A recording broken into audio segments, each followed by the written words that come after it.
اگر آپ ادبی دنیا کے کاموں کو پسند کرتے ہیں اور ہماری مدد کرنا چاہتے ہیں تو نیچے دی ہوئی اکاؤنٹ ڈیٹیلز کے ذریعے کر سکتے ہیں۔ شکریہ۔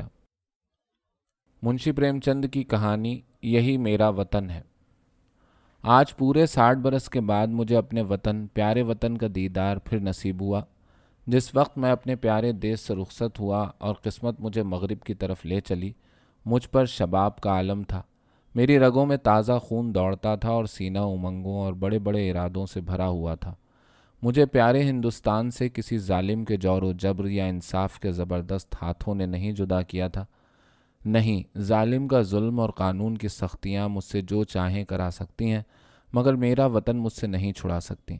یہ میرے بلند ارادے اور بڑے بڑے منصوبے تھے جنہوں نے مجھے دیش سے جلا وطن کیا۔ میں نے امریکہ میں خوب تجارت کی، خوب دولت کمائی اور خوب عیش کیے۔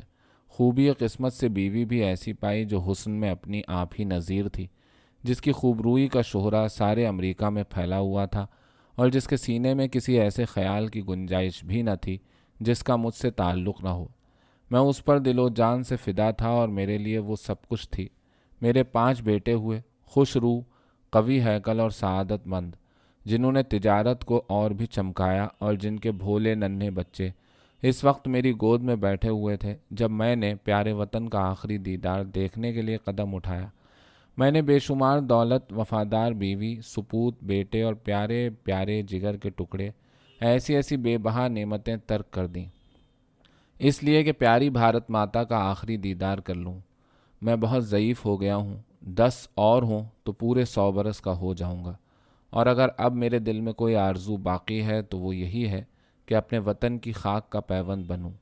یہ آرزو کچھ آج ہی میرے دل میں معجزن نہیں ہوئی ہے، نہیں اس وقت بھی جب کہ میری بیوی اپنی شیریں کلامیوں اور نازک اداؤں سے میرا دل خوش کیا کرتی تھی، جب کہ میرے نوجوان بیٹے سویرے آ کر اپنے بوڑھے باپ کو ادب سے سلام کرتے تھے، اس وقت بھی میرے جگر میں ایک کانٹا سا کھٹکتا تھا، اور وہ کانٹا یہ تھا کہ میں یہاں جلا وطن ہوں، یہ دیس میرا نہیں ہے، میں اس دیس کا نہیں ہوں۔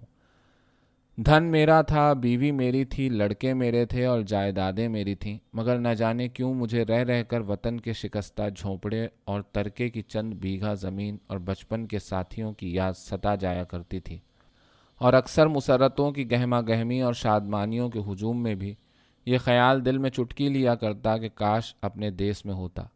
مگر جس وقت بمبئی میں جہاز سے اترا اور کالے کالے کوٹ پتلون پہنے اور ٹوٹی پھوٹی انگریزی بولتے ملاح دیکھے، پھر انگریزی دکانیں، ٹرامیں اور موٹر کار گاڑیاں نظر آئیں، پھر ربڑ والے پہیوں اور چرٹ والے آدمیوں سے مٹ بھیڑ ہوئی، پھر ریل کا اسٹیشن دیکھا اور ریل پر سوار ہو کر اپنے گاؤں کو چلا، پیارے گاؤں کو جو ہری بھری پہاڑیوں کے بیچ میں واقع تھا، تو میری آنکھوں میں آنسو بھر آئے۔ میں خوب رویا، کیونکہ یہ میرا پیارا دیس نہ تھا، یہ وہ دیس نہ تھا جس کے دیدار کی آرزو ہمیشہ میرے دل میں موجیں مارا کرتی تھی۔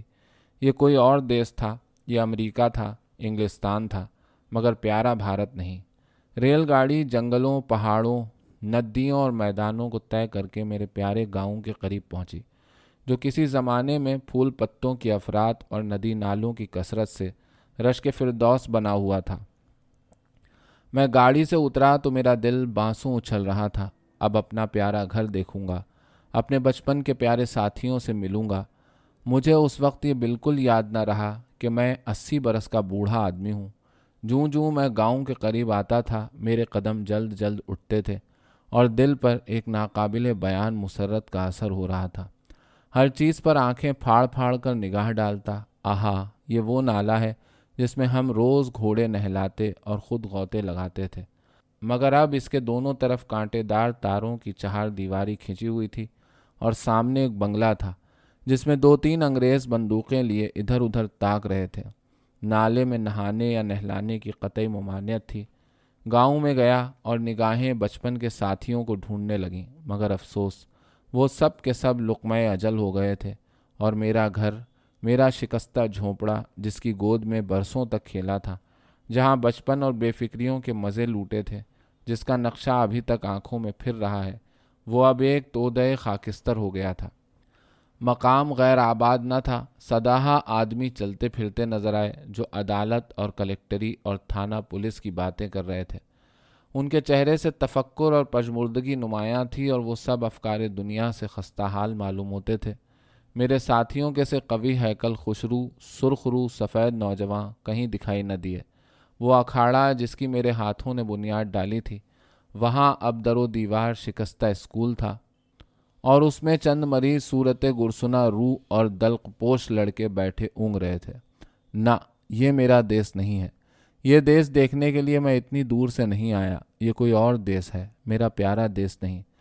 اس برگد کے پیڑ کی طرف دوڑا جس کے خوشگوار سائے میں ہم نے بچپن کی بہاریں اڑائی تھیں، جو ہمارے چھٹپنے کا گہوارہ اور عالم جوانی کا آرام گاہ تھا۔ آہ، اس پیارے برگد کو دیکھتے ہی دل پر ایک رقت طاری ہو گئی، اور ایسی ایسی حسرتناک، دل سوز اور دردناک یادگاریں تازہ ہو گئیں کہ گھنٹوں زمین پر بیٹھ کر روتا رہا۔ یہی پیارا برگد ہے جس کی پھنگیوں پر ہم چڑھ جاتے تھے، جس کی جٹائیں ہمارا جھولا تھی، اور جس کے پھل ہمیں ساری دنیا کی مٹھائیوں سے زیادہ لذیذ اور شیریں معلوم ہوتے تھے۔ وہ میرے گلے میں باہیں ڈال کر کھیلنے والے ہمجولی، جو کبھی روٹتے تھے کبھی مناتے تھے، وہ کہاں گئے؟ آہ، میں غربت زدہ مسافر، کیا اب اکیلا ہوں؟ کیا میرا کوئی ساتھی نہیں؟ اس برگد کے درخت کے قریب اب تھانہ تھا، اور درخت کے نیچے ایک کرسی پر کوئی لال پگڑی باندھے بیٹھا ہوا تھا۔ اس کے آس پاس 10-20 اور لال پگڑی والے دست بستہ کھڑے تھے، اور ایک نیم برہنہ قحط زدہ شخص جس پر ابھی ابھی چابکوں کی بوچھاڑ ہوئی تھی پڑا ہوا سسک رہا تھا۔ مجھے خیال آیا، یہ میرا پیارا دیس نہیں ہے، یہ کوئی اور دیس ہے۔ یہ یورپ ہے، امریکہ ہے، مگر میرا پیارا وطن نہیں ہے، ہرگز نہیں۔ ادھر سے مایوس ہو کر میں اس چوپال کی طرف چلا جہاں شام کے وقت پتا جی گاؤں کے اور بزرگوں کے ساتھ حقہ پیتے اور ہنسی قہقہے اڑاتے تھے۔ ہم بھی اس ٹاٹ کے فرش پر قلع بازیاں کھایا کرتے۔ کبھی کبھی وہاں پنچایت بھی بیٹھتی تھی جس کے سرپنچ ہمیشہ پتا جی ہی ہوتے تھے۔ اسی چوپال سے ملحق ایک گوشالہ تھا جہاں گاؤں بھر کی گائیں رکھی جاتی تھیں، اور ہم یہیں بچھڑوں کے ساتھ کلیلیں کیا کرتے تھے۔ افسوس اب اس چوپال کا پتہ نہ تھا۔ وہاں اب گاؤں کے ٹیکہ لگانے کا اسٹیشن اور ایک ڈاک خانہ تھا۔ ان دنوں اسی چوپال سے لگا ہوا ایک کولی واڑا تھا جہاں جاڑے کے دنوں میں اوکھ پیڑی جاتی تھی اور گڑ کی خوشبو سے دماغ معطر ہو جاتا تھا۔ ہم اور ہمارے ہمجولی گھنٹوں گنڈیریوں کے انتظار میں بیٹھے رہتے تھے اور گنڈیریاں کاٹنے والے مزدور کی سبک دستی پر حیرت کرتے تھے۔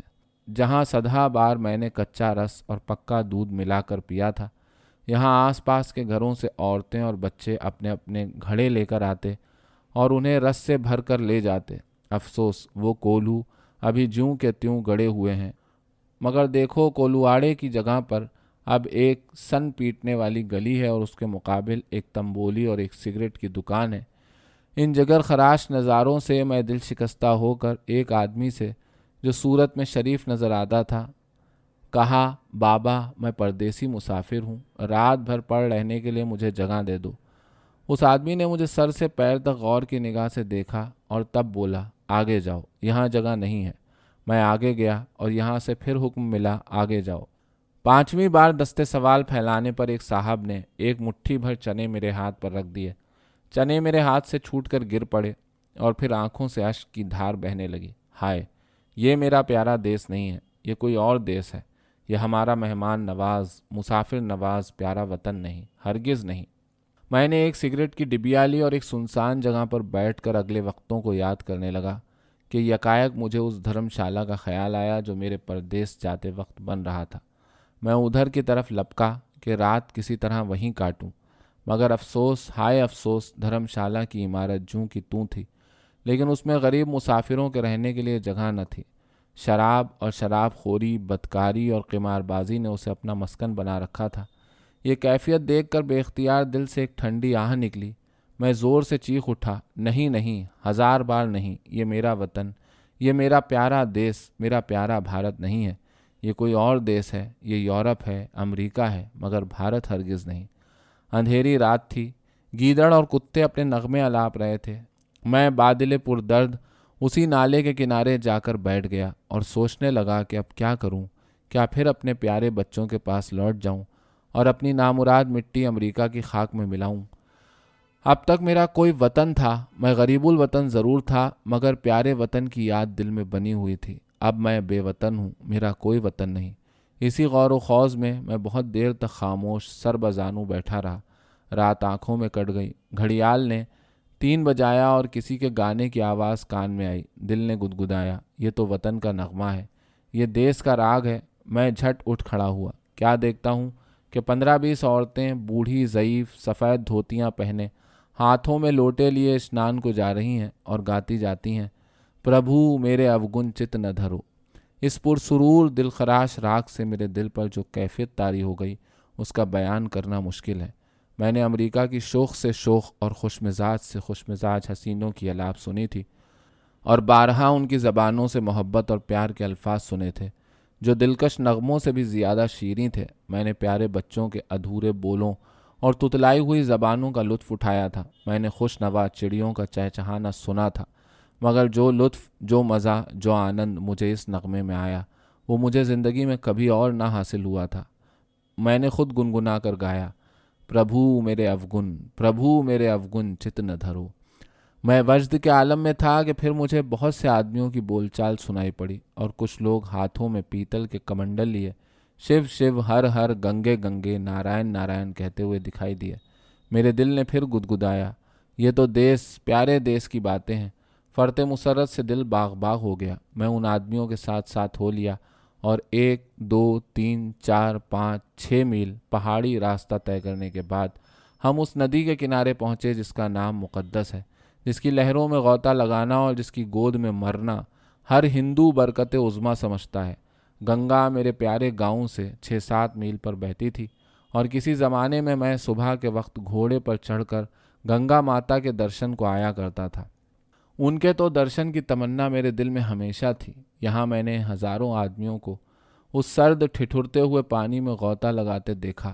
کچھ لوگ بالو پر بیٹھے گایتری منتر جپ رہے تھے، کچھ لوگ ہون کرنے میں مصروف تھے، کچھ لوگ ماتھے پر ٹیکے لگا رہے تھے، کچھ اور لوگ وید منتر بڑی خوشالحانی سے پڑھ رہے تھے۔ میرے دل نے پھر گدگدایا اور میں زور سے کہہ اٹھا، ہاں ہاں، یہی میرا دیس ہے، یہی میرا پیارا وطن ہے، یہی میرا بھارت ہے، اور اسی کے دیدار کی، اسی کے خاک پہ پیوند ہونے کی حسرت میرے دل میں تھی۔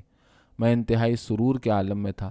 میں نے اپنا پرانا کوٹ اور پتلون اتار پھینکا اور جا کر گنگا ماتا کے گود میں گر پڑا، جیسے کوئی بے سمجھ بھولا بھالا بچہ دن بھر ناہمدرد لوگوں میں رہنے کے بعد شام کو اپنی پیاری ماں کی گود میں دوڑ کر چلا آئے اور اس کی چھاتی سے چمٹ جائے۔ ہاں، اب اپنے دیس میں ہوں، یہ میرا پیارا وطن ہے، یہ لوگ میرے بھائی ہیں، گنگا میری ماتا ہیں۔ میں نے عین گنگا جی کے کنارے ایک چھوٹی سی جھونپڑی بنوا لی ہے، اور اب مجھے سوائے رام نام جپنے کے اور کوئی کام نہیں۔ میں روز شام سویرے گنگا اسنان کرتا ہوں، اور یہ میری خواہش اور آرزو ہے کہ اس جگہ میرا دم نکلے اور میری ہڈیاں گنگا ماتا کے پاس لہروں کی نظر ہوں۔ میرے لڑکے اور میری بیوی مجھے بار بار بلاتے ہیں، مگر اب میں یہ گنگا کا کنارہ اور یہ پیارا دیس چھوڑ کر وہاں نہیں جا سکتا۔ میں اپنی مٹی گنگا جی کو سونپوں گا۔ اب دنیا کی کوئی خواہش، کوئی آرزو مجھے یہاں سے نہیں ہٹا سکتی ہے، کیونکہ یہ میرا پیارا دیس، میرا پیارا وطن ہے، اور میری لالسا ہے کہ میں وطن میں مروں۔